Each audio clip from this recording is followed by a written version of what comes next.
Hello everyone, in today's video we will talk about AppSearch, which is a local database made for very fast queries. So if your app needs that, make sure to watch this video. Okay, now you can grab your coffee and let's start coding. Before continuing, I need to tell you that my goal is to reach 10,000 subscribers by the end of the year. So if you find my videos helpful, please hit the subscribe button. It doesn't take more than 3 seconds. So enough with this and let's get back to the video. Now we need to add the dependencies for AppSearch. So go in the build.gradle.kts from the app module and make sure that you have these 3 dependencies. Let me separate them. So the AppSearch, the AppSearch compiler, and the AppSearch local storage. And we are using local storage because this is meant to keep only local data for the app, like private data, and the platform storage is like a pool from which any app can collect the data. For example, you can have a contact list, and for example, WhatsApp can access your contacts and so on. And we are using the local storage for this application. And make sure that you have this version of AppSearch. And let's get back to the build.gradle.kts and make sure that you are adding the dependencies here too. And make sure that you are using capt for this one. You can't use KSP because it doesn't support it yet. But to add capt, you need to add it in the plugins here and in the project build.gradle.kts and by putting the Kotlin version. Okay, and now if you ever use the database, you know we need to create tables in which we are storing data. But here we have documents that are very similar to that. So let's say a new Kotlin class file and let's create a coffee data class. And this needs to be annotated with document. Now we need to create some parameters. So the first one is the namespace. And var namespace, and this is of type string. A namespace is how you can categorize things. For example, you can have a car brand like Mercedes, and in this table we are keeping only Mercedes cars. Now we need to create an ID. So let's say var ID, which is a string, and the last one is the score. I forgot to add the comma here, I'm sorry. And let's say score, import score, but I want to remove the document, and now let's say score, and this is of type int, and let's re-import this. Okay, it doesn't let me. Wait a second. Score, and we can remove this. Remove. Okay. The score is an optional parameter, but this can be used. For example, if you set a higher score, this can show up higher in the search results. Let's modify the var to vol because they aren't changing. So let's say vol, and let's say name, which is of type string, and we can use a string property. Now we need to say the indexing type, and this means how this can be found. Okay, so let's say app search schema string property config, and these are the types how this can be found. For example, by the prefixes or the exact terms. So the exact terms mean that you, for example, have a coffee, you need to exactly type coffee to show this up. But if we are using the prefixes, it takes the prefix and it's searched by that. Now we need to create a search manager that will add documents and get them from the app search. So let's say new Kotlin class file, and let's say coffee search manager. Now we need to get the context. So let's say private vol context. Now let's create a private var session and of app search session. And from Android X, make sure to import the right one, make it nullable, and with this we will retrieve the data and write data to the AppSearch database. Now in order to initialize the session, we need to create a new function in which we are setting up the AppSearch. So let's say initialize, and open the curly brackets. Now we need to launch a coroutine with dispatchers IO because we want to do the operations in the background, not on the main thread. So let's say dispatchers.io, open the curly brackets.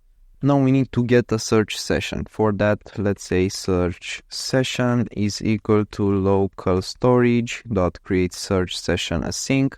Now we need to get the local storage search context. So let's say local storage search context builder, and inside we need to pass the context and the database name. So the context and the database name will be coffee.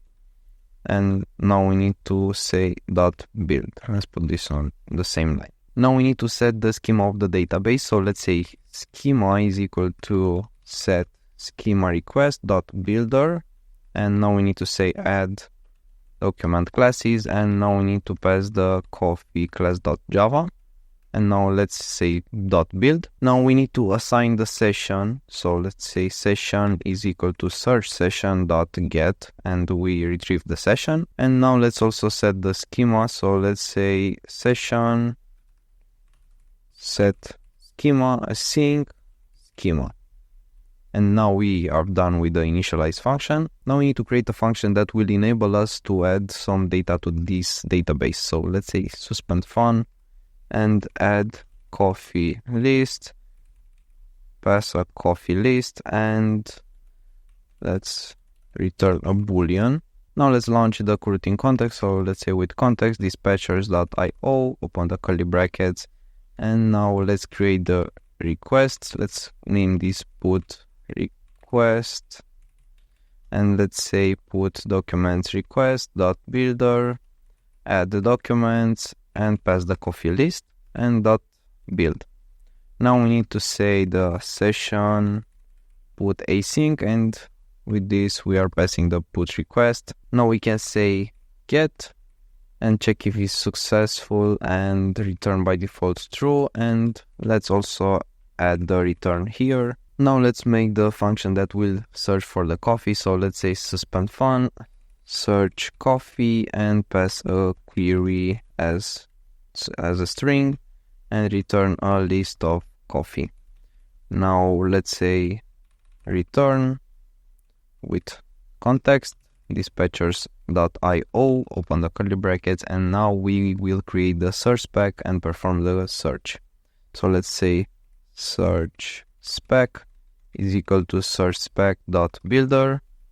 Now let's add the namespace in which we want to perform the search. So add filter namespaces, and this will be coffee. We can also set the number of the results that it shows up. So let's say snippet count, and for example you can set to 15 or however you want. You can also set a ranking strategy that will sort the results. So let's say set ranking strategy, search spec, and you have multiple ranking strategies here. If you're using the usage count strategy, if a user, for example, searches a lot for an item like food item, that item will show up higher in the search results. And I will simply not use any ranking strategies, and you can do if you want, but I won't use them here. And now let's call .build. Now in order to perform the search, we need to say session search, and we need to pass the search spec and the query expression. So let's say query and the search spec, and now we need to store the results. So let's say result is equal to this one. And if this is empty, you can return an empty list. So return with context empty list. And now let's go down here, empty list of coffee. Now we need to perform a small check to these results to make sure that the schema type is the correct one. So let's say page is equal to results, next page async get, and from this page we can say map not null, and let's check it. Generic document schema type is equal to coffee class.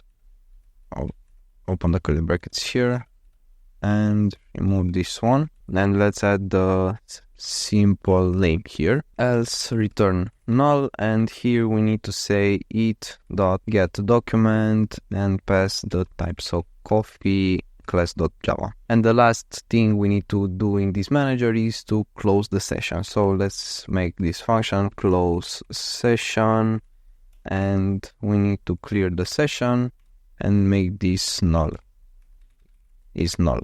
Now let's create a simple view model that will handle the UI search. So let's click here, new, and let's say coffee view model, and create a class inherit from the ViewModel, and as a parameter it will receive the search manager. So let's say vol coffee search manager, and here we will create the state. So let's create another file. So let's say new Kotlin class file, and let's say coffee state, and here we will have the search text, which is of type string, and the results. So let's say coffee list, and it's of type list coffee, and this by default is an empty list, and this is an empty string. Now let's get back to the coffee view model and create the state. So let's say private var state is equal to mutable state flow, and initialize this with coffee state. Now we need to say vol state, and this is the value that we will listen in the UI. So let's say as state flow. Now we need to make sure that a search is not happening while other search is performing. So we need to use a coroutine job in order to cancel the previous one while the new one is executing. So let's say var search job, and this is of type job null, and by default is a null. Now let's populate the database with some data. So let's say ViewModel scope, launch, and let's put this on the same line. Now let's iterate from 0 to 50, and let's say a dot map.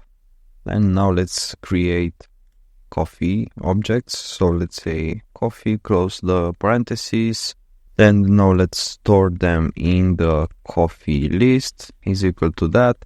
And let's also use the coffee search manager in order to initialize it. And now the last thing we need to do is to say coffee search manager, add coffee list, and pass the coffee list. Now let's create the function that will be called when the query updates. So let's say on search value change, get the query string, and open the curly brackets. Now let's update the state with state update it.copy, and let's say search text is equal to query. Now we need to create the search job. So let's say search job is equal to ViewModel scope, launch, and inside we need to use the search method that we created in the search manager. So let's say search coffee, pass the query, and let's retrieve them in the coffee list variable. And now let's update the state again. So state update it.copy, and update the coffee list.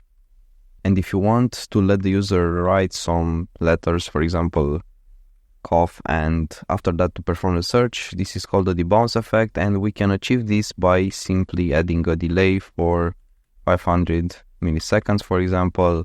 And after that, we will perform the search. And before the search job to be initialized again, we need to cancel the previous one. So let's say cancel.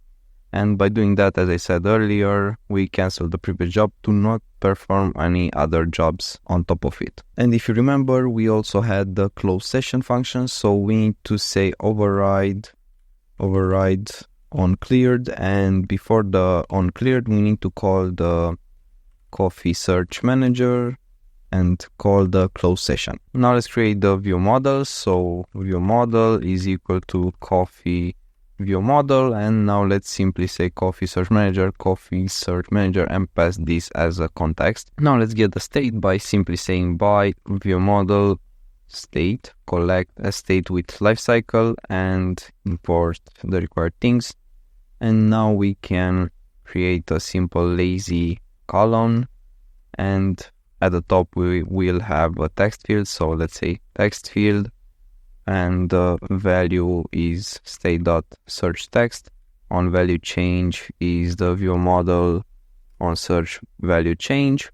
And let's also add some padding. So let's say 16 dp, I think it's okay. Let's also add the fill max width modifier to make this bigger. So fill max width, and below it we need to say items.